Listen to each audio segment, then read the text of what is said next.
வந்து ஒரே பதட்டமாக இருக்கிறத காவேரி கவனிச்சிடுறாங்க. என்னங்க நீங்கள் சாப்பிட கூட இவ்வளோ பதட்டமாக இருக்கீங்க, என்னங்க ஆச்சு உங்களுக்கு? இந்த டைமில் நான் தான் பதட்டமாக இருக்கணும், ஆனால் நீங்கள் இருக்கீங்க, எனக்கு ஒன்றும் புரியலங்க அப்படின்னோடனே, சரி காவேரி பார்த்துக்கலாம், நீ ரெஸ்ட் எடு அப்படின்றாங்க. நான் எங்கே ரெஸ்ட் எடுக்க முடியும், இப்போ போயிட்டு வேலை இருக்குல்லங்க. இங்கே பாரு காவேரி, வேலையெல்லாம் அப்புறம் பார்த்துக்கலாம், முதல்ல நீ வீட்டுக்கு கிளம்பு. ஏங்க வீட்டுக்கு கிளம்ப சொல்கிறீங்க?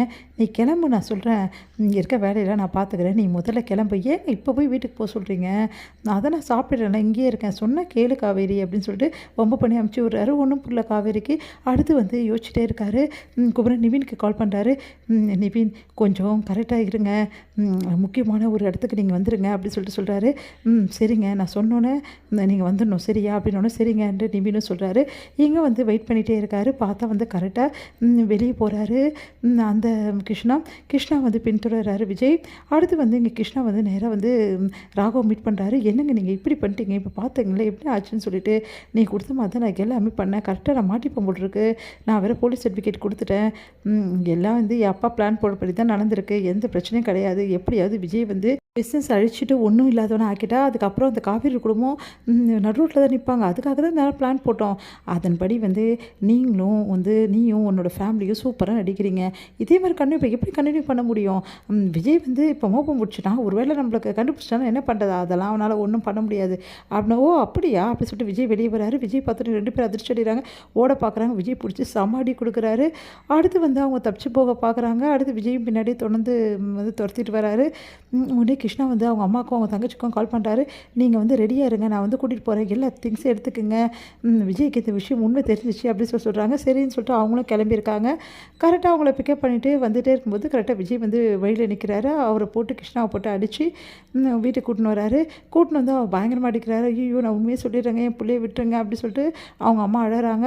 அடுத்து வந்து வாங்க உண்மையை சொல்கிறதா இருந்தால் எல்லாரும் முன்னாடி சொல்லுங்கள் அப்படி சொல்லிட்டு கூட்டின்னு வராரு.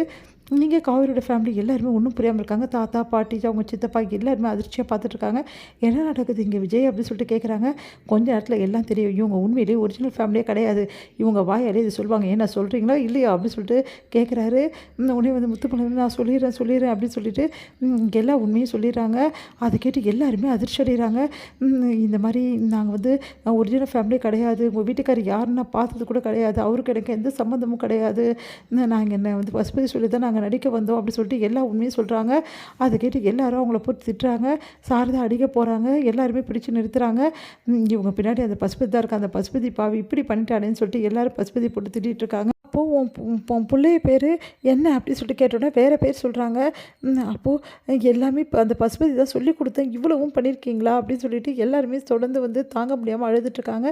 காவேரி வந்து பயங்கரமாக அழகிறாங்க. ஐயோ காவேரி ஏன் காவேரி இப்படி அழகிறன்னு சொல்லிட்டு எல்லாம் சமாதானப்படுத்துகிறாங்க. என் அப்பாவை நானே தப்பாக நினச்சிட்டேன், நான் செஞ்சது ரொம்ப பெரிய தப்பு, என் அப்பாவை பற்றி யார் என்ன சொன்னால் நம்பியிருக்கக்கூடாது அப்படின்னு சொல்லிட்டு காவேரி அழுதுட்டுருக்காங்க.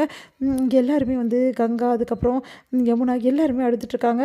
இது எல்லாம் பார்த்து விஜய் வந்து எல்லாரும் அழாதீங்க, ஒரு முக்கியமான வேலை இருக்குது, இவனை வச்சு இவங்க 2 பேரையும் அம்மாவும் பொண்ணையும் பத்திரமா பார்த்துங்க, எக்காரணம் கூட இவங்க எந்த ஃபோனும் பண்ணக்கூடாது, பத்திரமா பார்த்துங்க, சரி நாங்கள் பார்த்துக்குறோன்றாங்க. அந்த வேலையை நான் முடிச்சுட்டு வரேன், இவன் இன்னொரு வேலையை செஞ்சு வச்சுருக்கா அப்படி சொல்லிட்டு வாடா அப்படி சொல்லிட்டு இழுத்துட்டு போகிறாங்க. கிருஷ்ணா வந்து என்னை எங்கே இழுத்துட்டு போகிறீங்க அப்படின்னு, எங்கேயா எங்களுக்கு தெரியும்டா, குமரன் வந்து பொய் சொல்லியிருக்காருன்னா அதுக்கு காரணம் நீங்களாக தான் இருப்பீங்க, கண்டிப்பாக குமரனை நீங்கள் தான் வச்சுருப்பீங்க அப்படின்னு கிருஷ்ணா அதிர்ச்சி அடைகிறாரு. நீங்கள் எப்படி கண்டுபிடிச்சிங்க? பின்ன குமரனை வச்சு நீங்கள் சொன்னால் தானே நாங்களாம் நம்புவோம் தானே சொல்லியிருக்கீங்க சொல்லி குமரன் எங்கடா அப்படின்னு முதல்ல சொல்ல மறுக்கிறாரு. அதுக்கப்புறம் வழி தாங்க முடியாமல் உண்மையை சொல்லிடுறாரு. அடுத்து குமரனை தேடி போகிறாங்க. பசுபதி கிட்டது குமரனை எப்படியாவது விடுவிக்கணும்னு சொல்லிட்டு நிவீனும் வந்து நம்ம விஜயும் கிளம்புறாங்க.